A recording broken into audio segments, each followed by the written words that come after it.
ලිංගික බෙලහීනතාවයට හේතුව ඔබේ නින්දද. අද කතා කරමු නින්ද පිළිබඳව.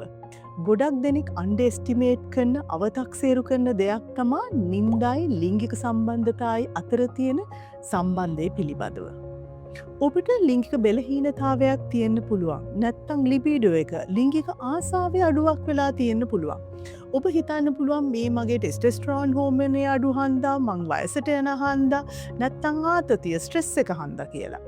හැබැයි සමහරලාවට ප්‍රධානම හේතුව වෙන්නේ ඔබට හරි නින්දක් නොලැබීම. මොනවද නින්දේදී වෙන වෙනස්කම් වෙන්නේ.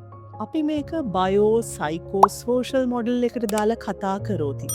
බයෝ බොඩි එකේ මොනවද වෙන්න පුළුවන් ශරීරය වෙන වෙනස්කම් මොනවද නින්දේදී.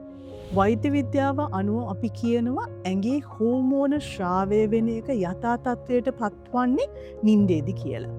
විශේෂයෙන්ම පිරිමි කෙනෙක්ගේ ටෙස්ටෙස්ටරෝන් හෝමෝන් එක ශ්‍රාවයේ වැඩිම අවස්ථාව දකින්න ලැබෙන්නේ ඔබ ගැඹුරු නින්දේ ඩීප් ස්ලීප් නැත්තන් රෙම් නින්දේ ඉන්න අවස්ථාවේදී. ඔබ හිතන්න ඔබට සතියක් විතර හොඳ නින්දක් ලැබුණේ නැත්තම් ඔබේ ටෙස්ටෙස්ටරෝන් හෝමෝන් එක ලොකු අඩුවක් වෙන්න පුළුවන්. ඒක බලපානව ඔබේ ලිංගික බෙලහීනතාවය ඇතිවෙන්න ලිංගික ආසාව අඩුවෙන්න ඊටත් අමතර ඇගේ ශක්තිය අඩුවෙන්න. දෙවනියට අපි කතා කරෝතින් සයිකලෝජි පැත්ත ගැන මානසික හේතු මොනවද නින්දයි මානසික හේතු වෙන්නේ.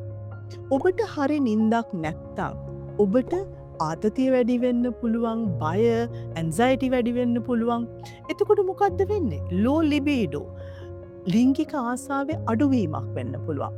මතක තියාගන්න ඕන වැදගත්දයක් තමා ලිංගික අවයවවල ප්‍රධානම අවයවය තමා මොලය කියන්නේ. ගොඩක් වෙලාවට හරි නින්දක් නැති කෙනෙට පර්ෆෝමන්ස් ඇන්සයිටි අපි කියන්නේ ලිංගිකව එකතු වෙන්න තියෙන බයක් එහෙම ඇතිවෙන්න පුළුවන්. අපි සමාජයේ හේතු ගත්තොතින් සෝෂල් ෆැක්ටර්ස් ගත්තොතින් මොකක්ද වෙන්න පුළුවන්. අපි දැන් දකිනවා ගොඩාක් සමාජයේ කට්ටිය රෑට ගොඩක් වෙලාට සෝෂල් මීඩිය ෆෝන් එකේ සෝෂල් මීඩිය නයිට් ටයිම් ස්ක්‍රෝලින් ගොඩක් වෙලාවට කරන්නවා. ගොඩාක් රෑවෙනකං රැකියාව කරනවා. එතකොට මොකක්ද වෙන්නේ. ඔබේ සාමාන්‍ය ස්ලීප් සයිකලේ ලින්දේ චක්‍රයේ වෙනස්කම් වෙන්න පුළුවන්.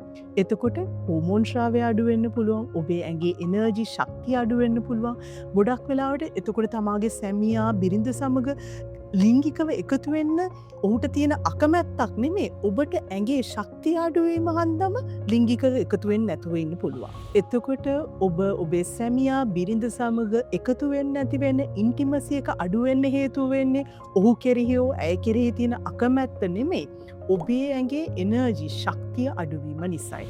කොහොමද හොඳ නින්දක් ලබාගන්න. පළවෙනි කාරණය. පැය 7ක් හෝ 8ක් කන්සිස්ටන්ට් ස්ලීප් එක දිගට නිදා ගැනීම බොහොම වැදගත්. දෙවනියට සෝෂල් මීඩියා බල ෆෝන් එක බල ලැප්ටොප් එක බල ඉන්නවනම් නිදාගන්න පැයකටවත් පෙර ඒ බලන එක ස්ක්‍රීන් ටයිම් එක නවත්තන්න ඕනේ. තුන්වෙනියට බොහොම වැදගත් ඔබට නිස්කලංක කාමරයක් තියෙන එක හොඳ හැඳක් හොඳ මැට්‍රස් එකක් තියෙන එක සුවදායි නින්දක් ලබන්න. හතරවෙනියට ඇල්කොහොල් ඔබ මත්තැන් පානය කරන කෙනෙක් නම් ඔබ ඇල්කොහොල් ගන්න ප්‍රමාණය අඩු කිරීම බොහොම වැදගත් හොඳ නින්දක් ලබා ගැන. තවත් දෙයක් තමා ඔබ නිදාගන්න වෙලාව. ඔබ සතියේ දවස්වල රෑ 10ට නම් නිදාගන්න ඒක ෂෙඩියුල්යක් විදියට පවත්වාගෙන යන්න සතිය අන්තයේ වීකෙන්ඩ් එකෙත් එකම වෙලාවට නිදාගන්න පුරුදු වෙන්න.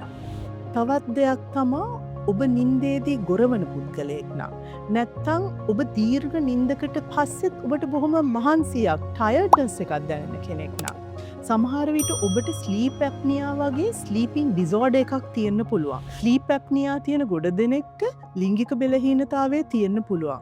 එම නිසා වෛද්‍යවරයෙක් හමු වීම බොහොම වැදගත්.